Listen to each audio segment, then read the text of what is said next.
we're in a place where some of the biggest problems in the economic fundamentals are coming to a head, and we have to make decisions as a country of what we do with those. So when inflation increases the amount of wage growth that employees are experiencing, the natural outcome is declining quality of life for Americans. But where we're at today is a lot of big money is avoiding the stock market altogether, seeing it as not a route to have access to the best opportunities. So then the question is, where are those best opportunities? We are seeing overwhelmingly those are shifting to a private dynamic. We were in negotiations. Investing in real estate, they're winning, they're making money. What's up, everyone? Welcome to the Real Estate Educators Podcast, where we provide the education you can build on. I am your host, Kevin Amolsch. We are back with another exciting episode. I think you're going to really enjoy this one because we're going to dig into some details on the economy and raising money and marketing. We have another guest that's been on the show before, so I'm super excited to have him back. Now, he is the fixed income GOAT. I don't know if that's self-titled or if someone gave you that name, but definitely he understands real estate and raising private capital, marketing to potential investors. He's been doing it a long time, over 200 million in assets under management, and he's back to share some wisdom with us. So welcome back, Nic DeAngelo. Kevin, good to see you again, my friend. I think the problem is I hang out with a lot of syndicators, and so fixed income might be a little bit of a different route than they go a lot of the time. But yeah, we love the fixed income space, especially in today's market. And my friend, it's always good to see you and be back on the show. Yeah, I'm really excited to have you because I did listen to our episode from about 18, 19 months ago, and we really dug into some details on the economy. And it was very interesting to get, I think we agreed on almost everything, but very interesting to see what actually happened over the last 18 months. So I'm excited to catch up on that and how things are going, man. So catch us up. What have you been doing the last 18 months? Yeah. So last 18 months, lots of has happened in the market. Lots has happened in the economy. Lots has happened with Saint during that period of time. What we've been seeing is a lot of craziness across the board. We had a handoff from the Biden era to the Trump era, right? Both sides were or still are pointing fingers at who's the problems for what sources, etc. And what we're seeing today, most recently, is this interesting place where the Federal Reserve is in a bit of a pinch here. They got to catch 22, right? They have job reports coming out. They're a little soft. And they have inflation that whatever index you're looking at, whatever metrics you're looking at, is closer to 3 than it is their target of 2. So on our side of the coin, we've seen a huge amount of investor interest on fixed income because there's just a lot of question marks in the economy. I have a lot of friends in multifamily and kind of across different asset classes. We also play in industrial historically quite a bit. And those sectors are all, very, very market dependent. And there's a lot of misses that people are having, on big high profile deals. So I still like fixed income the best in, this market environment. I still have a lot of question marks as it relates to the Fed. And, I'm happy with some of the economic decisions. I have question marks and I'm scratching my head on others. So what's happened since then, I think, is we're in a place where some of the biggest problems in the economic fundamentals are coming to a head, and we have to make decisions as a country of what we do with those. So that's what I'm seeing over the last 18 months as we went from, the post everything bubble where everything was returning record profits, everything was killing it, everything was doing amazing. Now we're in a more inflationary period. Now we're in a unemployment and employment crunch period where a lot of that demographic and dynamic has changed quite a bit. So a lot's changed. And now as a country, we need to pick some paths. Okay, there's so much to unpack here, man. So much there. This is cool. This is really cool to have you back on. So for anyone who did not check out the episode with you on it before, and they're just tuning in, they haven't met you yet, we probably should have done this first, but tell us who you are, and then let's get into you said problems you're seeing, so I want to dig into that right away, but tell us who you are first. Sure. My name's Nic DeAngelo. I am president of Saint Investment Group. My background is I kicked off my real estate career in the marketing space. I was doing heavy internet marketing for a couple high net worth individuals. And I ended up working with 2 family offices to manage their acquisitions. That evolved into asset management, taking over their asset management. And then eventually over time, I started Saint Investment Group, and we've been focusing on working with retail and high net worth investors to really provide, unique acquisition solutions, et cetera, in the market. What we found was that fixed income was our bread and butter. It was something that we had a lot of high net worth, sophisticated individuals that was missing. So since that point, we've been focusing on the fixed income component and really long-term growth strategies over time. So we're very long-term thinking. So we're obsessed with the economy. I can give you all kinds of war stories of why that is the case, but we're very clear on what our goals are and what we're tracking in, the economic environment. So we're economics based, we're long-term thinking, we're super pro and bullish US. Let me be clear on that. However much I beat up on the US or whoever's sitting in the chair of president or whoever's sitting in the chair of Federal Reserve, I am very bullish on the US over the long term. So it's just sorting out some of these midterm and short-term problems, I think, that we have our eye on the most. So that's kind of me top to bottom. Okay, so a typical listener might say, okay, you're saying fixed income. We want to understand that. That should be, I think most experts would agree, you should have some fixed income in your portfolio for proper diversification. Okay, that's very basic.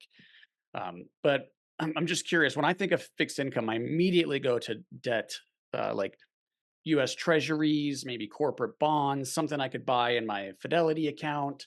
But I think what you do is a little bit different than that. So can you help us define what fixed income is, since you've used that term a couple of times? Sure. So fixed income is, an investment that you make that pays a fixed return over a period of time.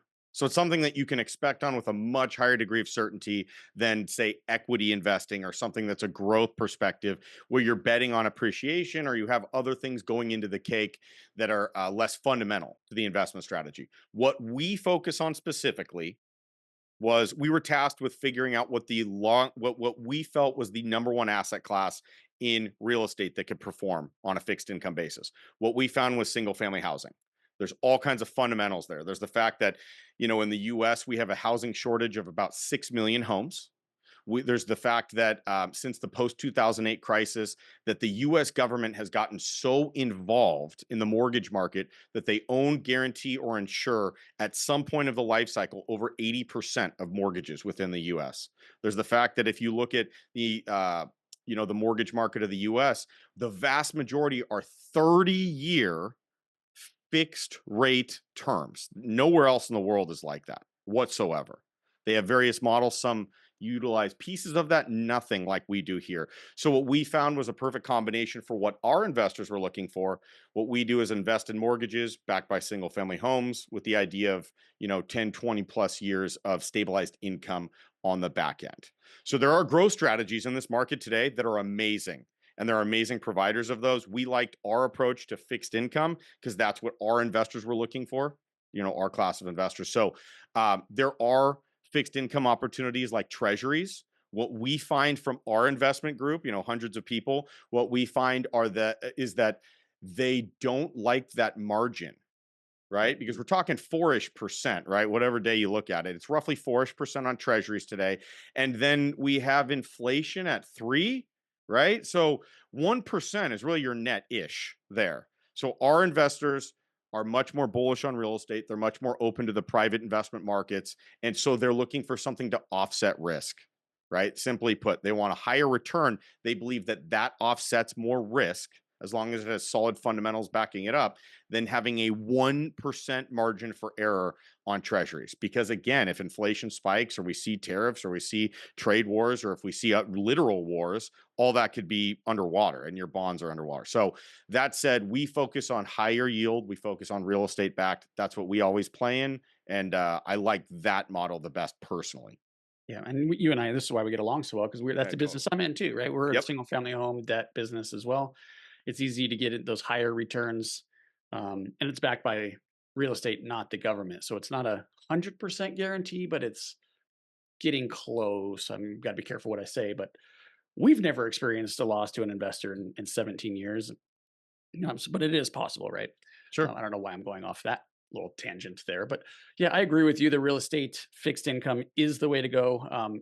And especially in the stock market. So you said, compared to the stock market, because you did say that there are some problems that you're seeing, and I think you were going towards that, but I'm not sure. So maybe I'll let you elaborate there. What kind of problems are you seeing in the economy. So let's beat up the stock market for 30 seconds, just Okay. because it deserves it, right?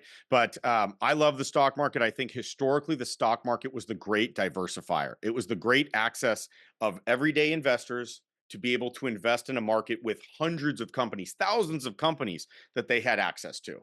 That is a big deal, and that's democratizing access historically. We don't see that today, right? We don't see that today. Let me clarify and quantify that. Since 1995, we've seen the stock market reduce the number of companies by somewhere, I think it's like 40% less companies since 1995. So on a just numerical numbers, data-driven basis, the stock market is declining and rapidly going backwards. During that same period of time, private investing now owns 6x the number of companies. Okay. So there's goods and bads there, right? Just like anything in the investment world. The good news is that companies are still existing, right? We're not talking about a shortage of companies here. We're not talking about a shortage of successful companies. What we're saying and what we're seeing are that companies don't want to go public. There's all kinds of reasons. We could dig into regulations and headaches along the way, and the advantages of working with private equity across the board. But most importantly, the stock market is not what it used to be. It's not this great diversifier. It's not the greatest place for access for investors that are looking for that. Not only that, there's bigger problems. We know that the Magnificent Seven represents at any given point, if you look at the last year or so, roughly 35, 1/3-ish% of the value of the stock market, of the S&P 500, excuse me. So now we're seeing diversification getting beat up even more. It's not as diversified. It's 7 companies that represent 1/3 of the market. There are all kinds of graphs that if you overlay and pull out the Mag 7, the average company is making 2 to 3% returns. Again, we're back to inflationary numbers. They're not even beating inflation. So I could talk about the fact that if you look at the things like the CAPE ratio, if you look at things like the Buffett index, the Buffett ratios, et cetera, you're looking at an average stock market overvaluation of 38%. Meaning, Ooh. if stocks were to drop 38%, they would be on track with historical norms, meaning completely average priced. That scares me. I was previously a stock market investor quite a bit. I'm not putting money towards stocks for that. And then if you look at the broader economy, which supports the stock market, the reason that the stock market grows, we have new concerns. We have, again, inflation. I've been talking about this for a long time, screaming at the top of my lungs that inflation has increased wage growth. Okay. So when inflation increases the amount of wage growth that employees are experiencing, the natural outcome is declining quality of life for Americans.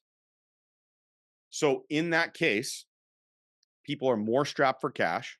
People are not able to make their expenses happen as much. They're pulling back on consumerism, things like that, which largely fuels the economy. That does not bode well for publicly traded companies specifically. So, and again, I could keep going forever on this. It's something I'm really passionate about because I really believe the fundamentals of the investment world have changed.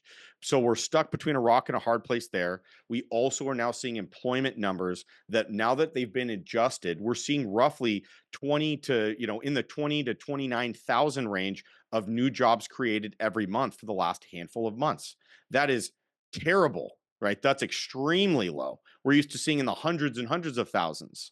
So now that we're seeing tens of thousands, massive reduction there. We're seeing unemployment with a small spike from the target range that the Federal Reserve targets of 4%. We're now starting to see up to 4.3. We're also seeing, again, slow job growth and job creation. So that's likely to go up over time. And then we also, on the other end of the spectrum, have what the Federal Reserve's dealing with on the inflation side. Their target's 2%.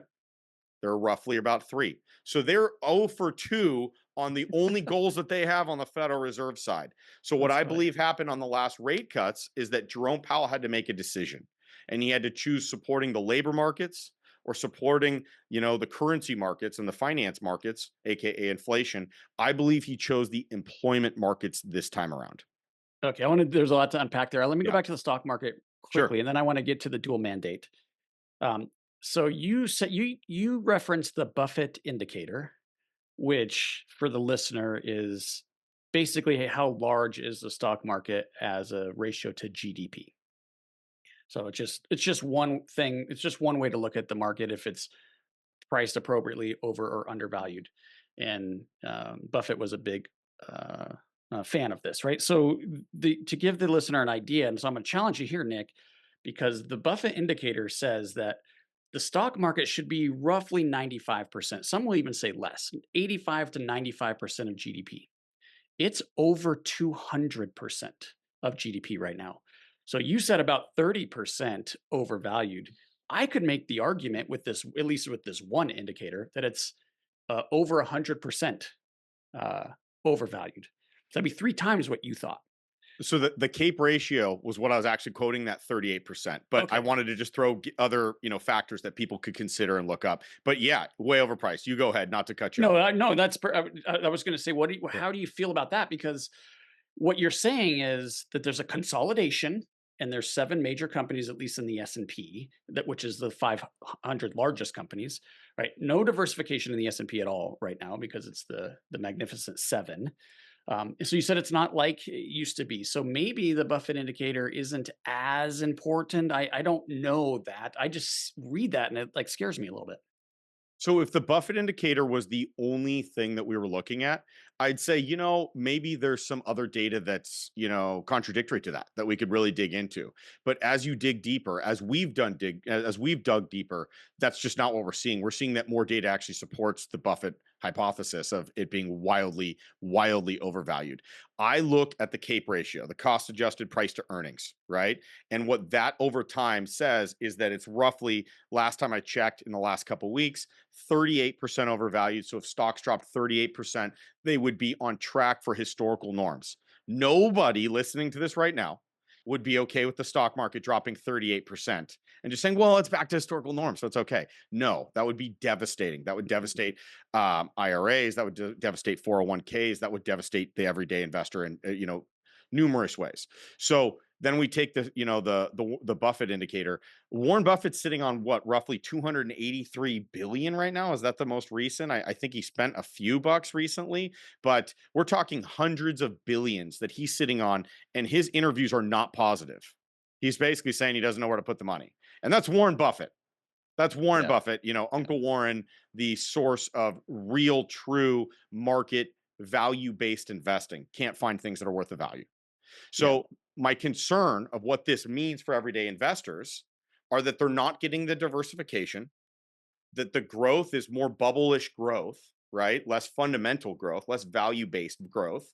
And then on the back end of this, they have less access to things like alternative investments that are very clearly have value at the fact that they might have 4 walls and a roof, right? Mm-hmm. Yeah. So, and I think there's good trends on this. Again, I'm very bullish on the US. I want to say that.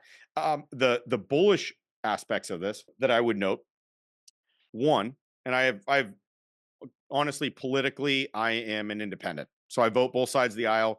I literally vote on whoever I think's best for the economy. So I'm happy to beat up Trump or support Trump where I think it's valuable.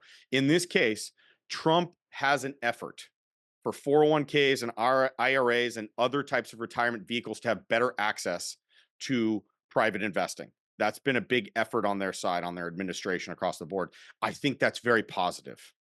I think if we look at the trends, that if you look at the big groups, BlackRock, if you look at the big groups like Tiger 21, in order to become a member of Tiger 21, you have to have $10 million liquid to invest. Oh, they just changed that. Oh, did they? What would they? Yeah. Did they bump it So up? it went up to 20 million investable wow. cash, and then here's what they realized, Nick. Okay, so we want 20 million in investable assets to qualify, but nobody has that because they all invest their investable assets.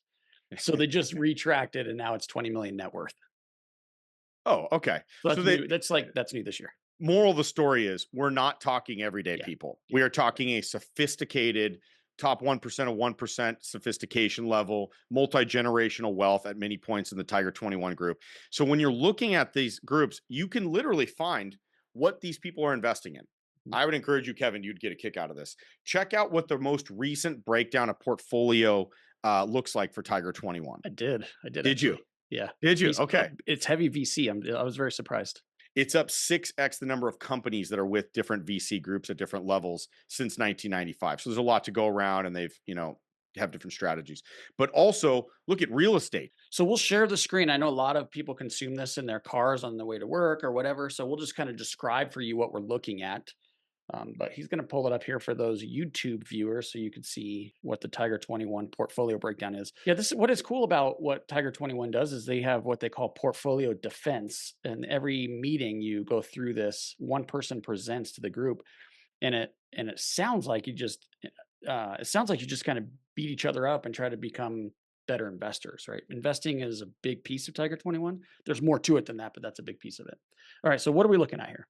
So this is the most recent breakdown that we found. I think this is from earlier this year. This was from our a portfolio analysis, a portfolio strategy webinar that we pulled or that we created earlier in the year. So this is the breakdown that we saw when we pulled this. It's been maybe a quarter or two since we did this. 28% towards real estate, 28% towards private equities. Okay. Right. When I said VC, that's what I was referring to. It's either PE or VC. It all falls under this bucket, I think.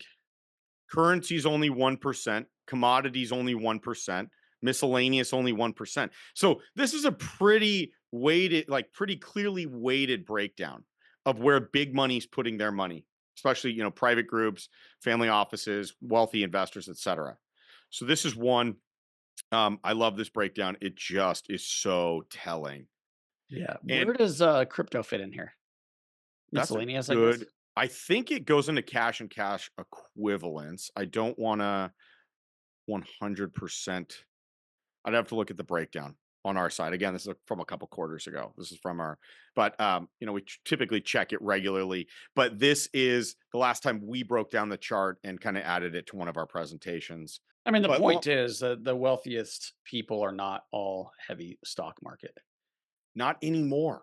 Not anymore, right? And at the end of the day, that's a big change. People are shifting away from the stock market being such a core approach because the mindset historically was, well, it's the stock market. You could choose this company and not choose that company, or you could choose this bucket of companies and not this other industry that you might not be bullish on. But where we're at today is a lot of big money is avoiding the stock market altogether, seeing it as not a route to have access to the best opportunities. So then the question is, where are those best opportunities? We are seeing overwhelmingly those are shifting to a private dynamic. And that's great on one hand because it's often better for the companies. They're choosing this. These private opportunities are better in many ways for that reason, but there's less access to Americans at the same time.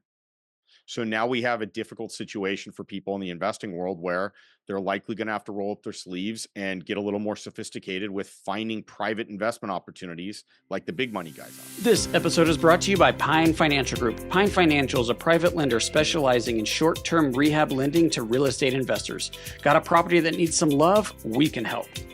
We are able to offer funding solutions because we raise private money from individual investors. With more than 15 years of experience, Pine offers passive investors an alternative that provides stability, consistency, and security to your portfolio. If you like real estate but want to avoid the ups and downs and effort, a Pine mortgage fund could be a perfect fit for you. Accredited investors will experience an 8% preferred return and profit sharing. Diversify your portfolio out of Wall Street and into Main Street with a Pine Financial Group mortgage fund. Get more information at pinefinancialgroup.com. That's pinefinancialgroup.com. Since you've worked with family offices, I'm curious about how that experience was and all of that. But what you're talking about here is more than likely accredited investors only. We definitely, on our side, it's accredited investors only. That's an SEC requirement for how we structure things. Mhm. But also, it's just a matter of a lot of these investments. It's very hard to take, a million different $5,000 investments versus taking 200,000 at a time or 500,000 at a time. It's difficult just from an investor management standpoint. So a lot of these big groups are targeting accredited investors. So for us, we have a Reg A, which is not unlimited non-accredited investors also. But to your point, it's much more administratively challenging.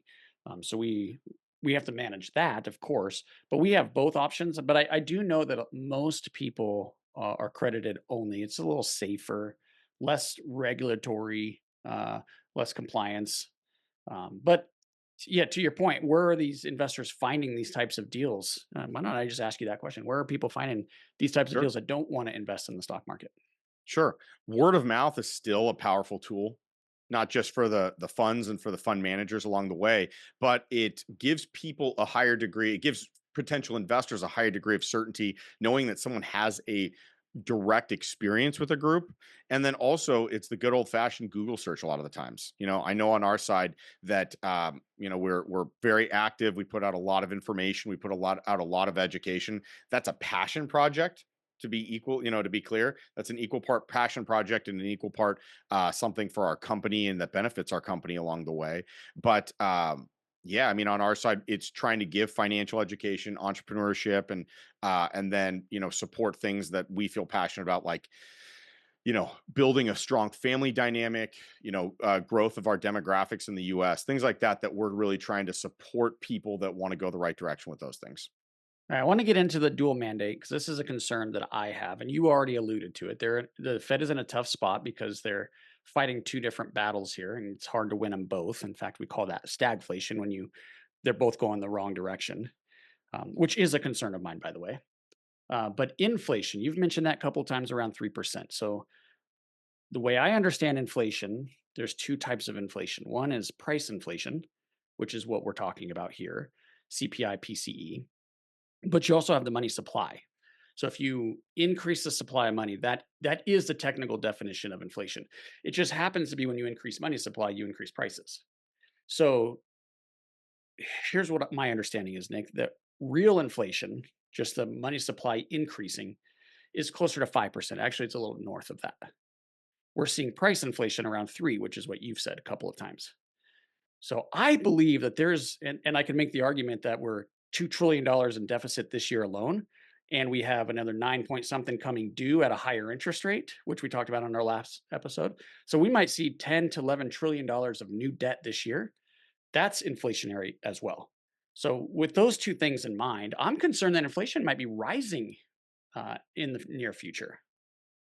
I couldn't agree with you more. I couldn't agree with you more. Just to define the dual mandate, because you Yeah, alluded to it. please. Yeah. So the Federal Reserve, whoever sits in that chair, whether it's Jerome Powell or you go all the way back to Paul Volcker, or there's Alan Greenspan That's way somewhere in back, the huh? middle, right? That's way back, but important. That's an important era. So whoever it is that sits in the chair of the Federal Reserve, in the Federal Open Market Committee, they only have two jobs mandated by Congress. One is protect employment. What that means is they're typically targeting a 4% unemployment. On the other end of the spectrum is protect currency, the value of our currency, meaning inflation, meaning they're targeting a specific rate of roughly 2% on the inflation side.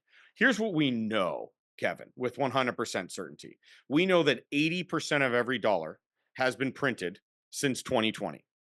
We know that. Okay. Here's what we know is that $1 in 1913 is the same value as $100 today. We also know that our If you currency, compare it, you got to compare that to something. So I'm assuming you're comparing that to gold.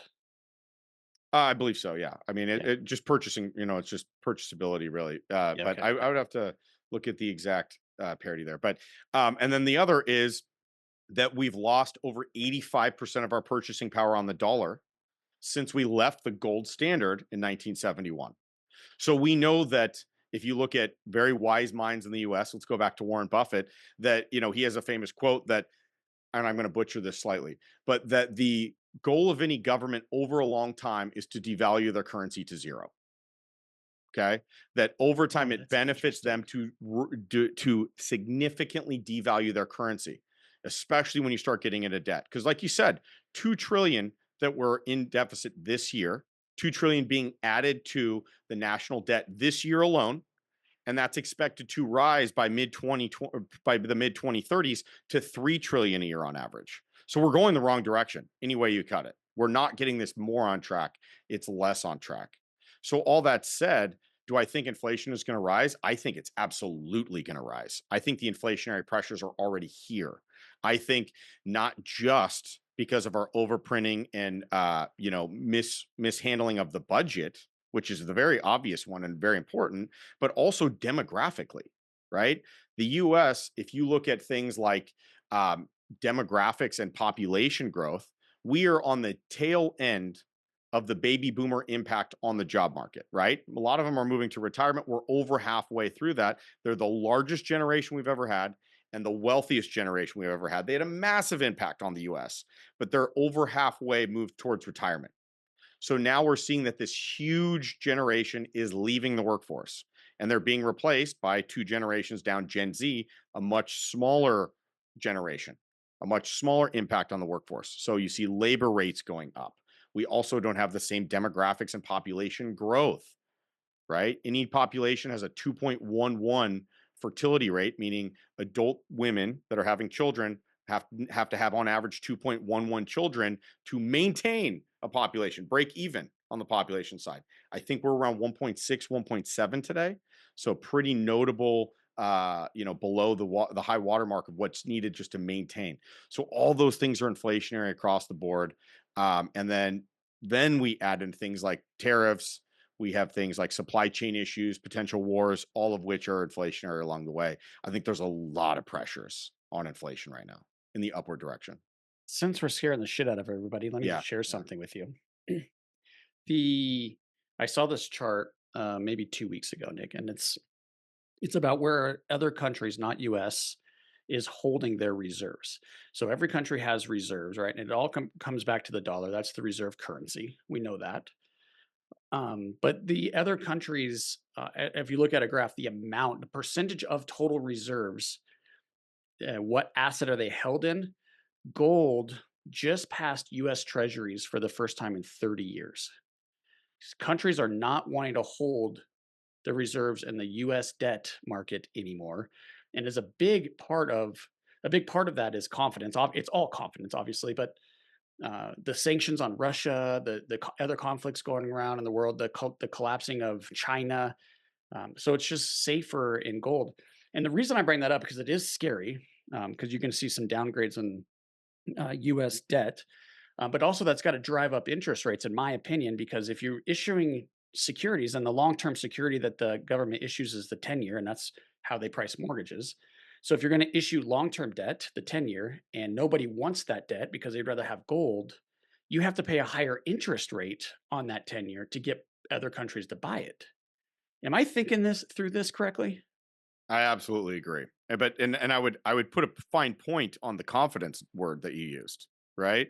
Because gold surpassing U.S. Treasuries as as something that's held by other countries, that is massively important. That's massively important because being the global reserve currency, having that status for our currency allows us a lot. It affords us a lot of positives.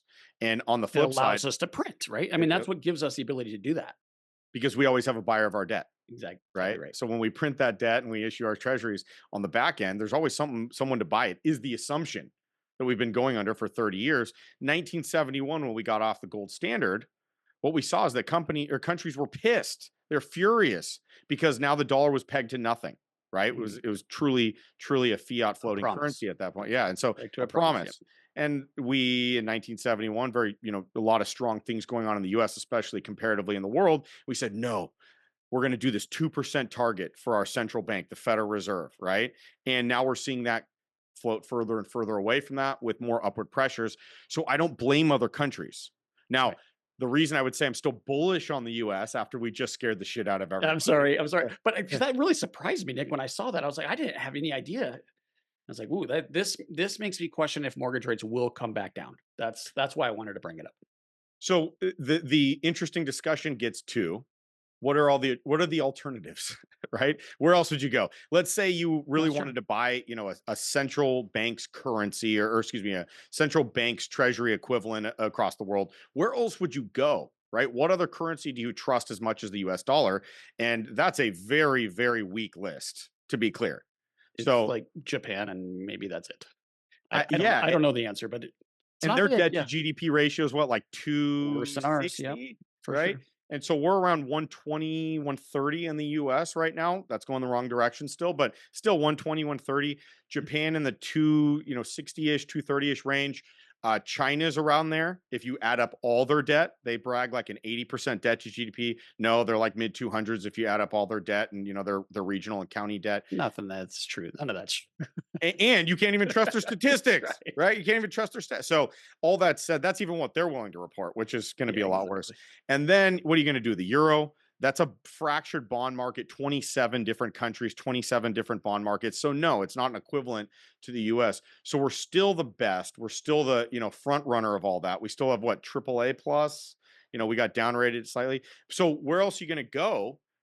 That doesn't last forever. And we need to still wake up and earn that status every single day by having a balanced budget, by having our currency on track, by having our economy on track along the way that backs up this currency. So that's where I think the opportunity is.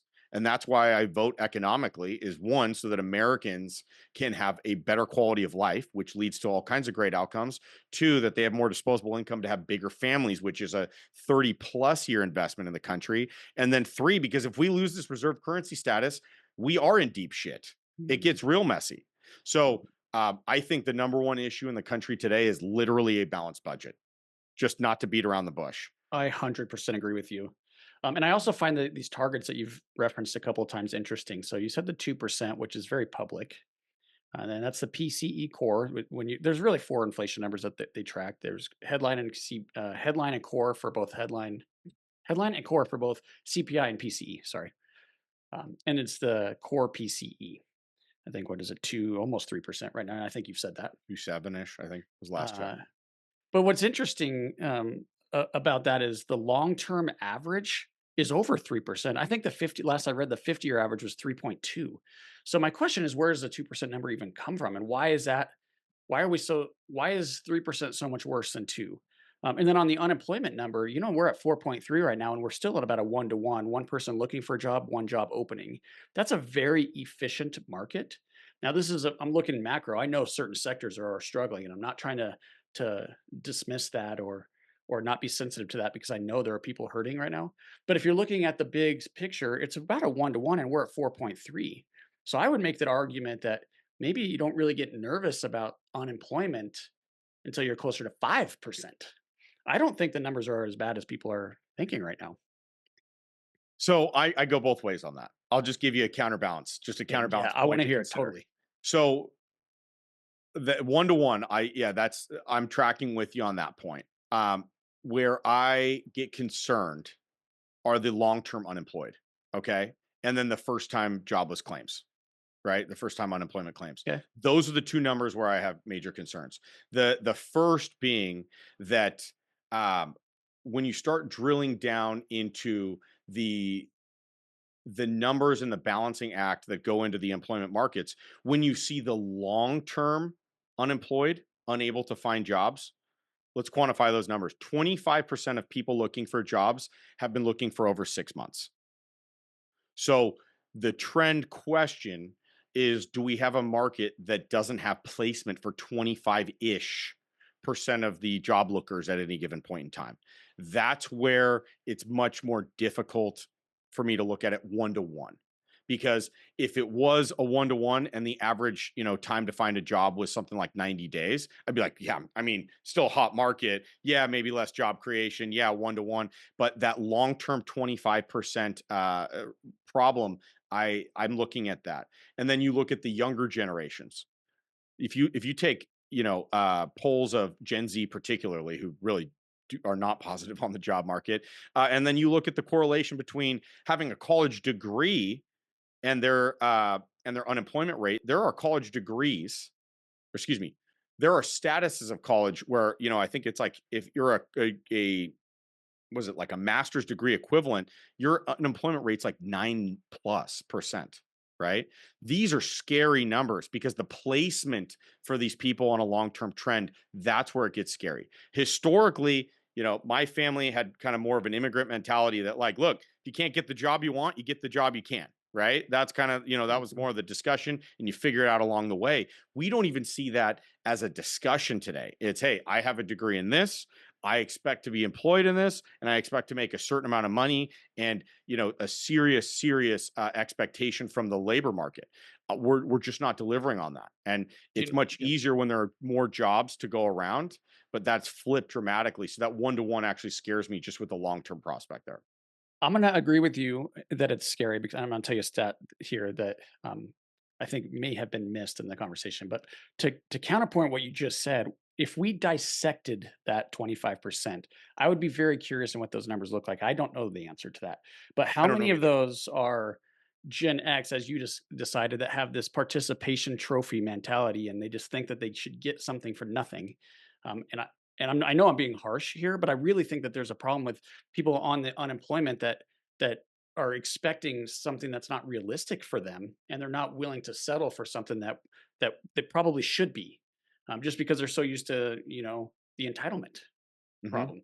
So I wonder if we dissected that, how many of it are people on unemployment that don't want to go off unemployment? And here's another problem. Now that I'm going to go on a rant, the unemployment pays too much because people are not incented to go get another job, because they get more if they're collecting unemployment. Why would you go get a job and make less?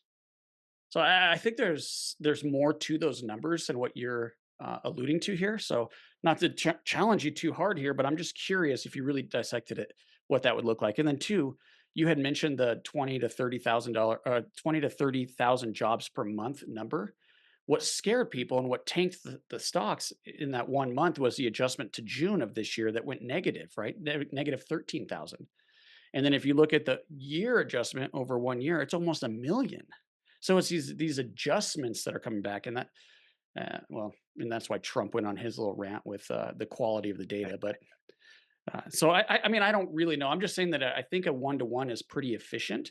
Now, if we have these mass deportations and people aren't here to fill the roles, then that could create a whole nother slew of problems. But I think if you look in overall, the numbers look strong, but I do think they're trending the wrong direction. And I do know that unemployment can go, and it can go fast. So you might see it go from 4.3 to 5.3 in a short period of time, and that would cause a problem. And I think that's why Powell has shifted the focus from inflation to jobs.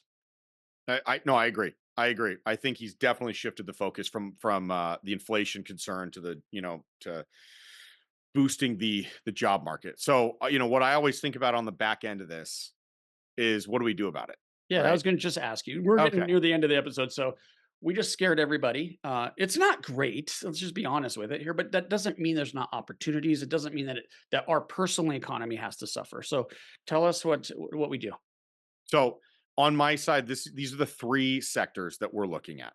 To be clear, just what we see as the biggest opportunities in the midst of all this, because we spend way too much time on economic data. We're way too obsessed with it. Yes, But bud. it allows us to look around the bend with a higher degree of likelihood than if we didn't look at these numbers, right?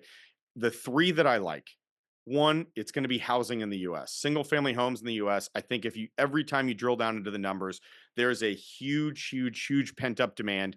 There's affordability that's a huge issue, right? A major affordability issue in the US.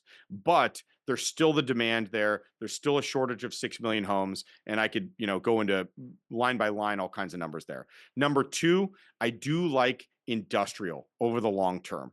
You see two back-to-back presidencies, meaning both sides of the aisle, that have a major focus on manufacturing in the US. I think I wasn't in opposition to Trump doing some tariffs along the way. Although I think that the timeline on those, the further that goes out, the more stress that places on those deals getting done and other supply chains developing outside of the US. That would be the concern there. That said, I still think manufacturing in the US is a massive opportunity in the future. We're seeing Honda, Hyundai, Taiwan Semiconductor, all kinds of massive names doing Data US centers. buildouts. What's that? Data centers. Data centers. I mean, the recent announcement by Nvidia, you have Meta's data center X amount of months ago. So huge amounts of data, going in, huge build outs there. I still am extremely bullish on US manufacturing and distribution and warehousing and logistics. And then third, I think multifamily.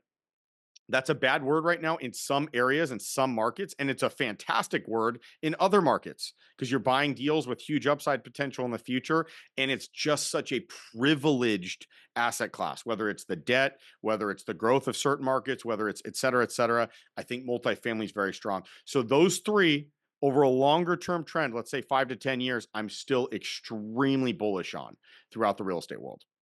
That's interesting. I would tend to agree, and the industrial scares me a little. Although I am those data centers, that's a real thing, by the way.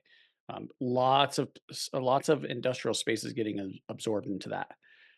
But it also was so popular. I might have been overbuilt. I know we talked about this on the last episode, and at least in my market, we went from like a 2% vacancy to a double-digit vacancy in industrial, and that's even the flex space, which is for the listener, a flex space can be used for pretty much anything. It could be an industrial warehouse, or it could be office, Yep. or retail. It could even be retail. So, but we're seeing it struggle a little bit. I agree with you wholeheartedly on the other two, though, and it does come down to how both of those come down to housing. I know multifamily is more of commercial, at least that's how it trades, but it's a roof over someone's head. That's where they lay their head on their pillow. I think that there's a lot of strength there. So I agree. So that's what we're looking at. If someone was to, look at the market and say, how do I, what should I be looking at in the alternatives world? That's what we're looking at with the highest degree of opportunity that we All see. right, well, how do you help us with that? Sure. So if people want to learn about us and what we're doing, they can check out saintinvestment.com, our website. We go into tons of detail there. We also do all kinds of free webinars on all these economic data points, analysis, et cetera. They can check those out at saintinvestment.com/resources. Okay. It feels like this is so fun. This is one of my favorite episodes because I love talking about the economy. And it does impact us all. And I'm very protective of my money, like we all are. And not knowing what's going on in the world, I think could be a huge detriment to your personal economy. So I think listening to episodes like this and just being aware helps you become a better investor. So I don't know if you'd be open to it, but we should probably maybe schedule these every year, Absolutely. just hang out and we could talk about what's going on. I love it how we don't always agree because that's real life. And look, we don't know what's coming, right? We don't know if interest rates are going up or down. Now, I could tell you why I think they're going a certain direction, but I don't know that. But I love having you on, man. I was just going to say, you said what was the website again? Saintinvestment.com. Saintinvestment.com. Any final words for our listener today? I would say that the economic forecast, the economic trends that we're seeing today, the number one takeaway is to support and push the government towards balancing the budget. That affects us all from top to bottom. That's the number one thing I have my eye on. And then along the way, to be optimistic about the fact that even if we beat up the US here, even if we're comparing notes on a lot of stuff that's really tough topics, the reality is if you compare our core economy, our fundamentals to the rest of the world, it's so much more solid than other developing countries, other developed countries, other mature countries. So I really see us as the best opportunity over the next 10, 20, 30 plus years in the US. And really, it's just about getting these things done today that can keep that trend going into the future. I totally agree with you. So, Nick, I know you're super busy running your 200, whatever it is now, assets under management. You're doing great things in all three of those sectors. I know you're involved in all three of those, and that's why you're bullish on them. You're busy, and I appreciate you coming out and sharing your wisdom once again with our audience. I'm not kidding when I say this. I really enjoy talking about this stuff with you. So thank you so much for coming on. Me too. I had a blast, Kevin. You're very educated on the economy. I love comparing notes. Yeah, I love it. And for the listener, you have lots of different choices in podcasts, and you chose the Real Estate Educators. And for that, I am so grateful. You could help us out, help more real estate investors just like you if you give us a 5-star review. So if you got any value from Nick or this episode, please 5-star review and share it with a friend. And with that, I hope you make this day a great one. Hey guys, I hope you enjoyed this episode as much as I did. If you did, please be sure to follow and leave us a review. Oh yeah, and tell a friend.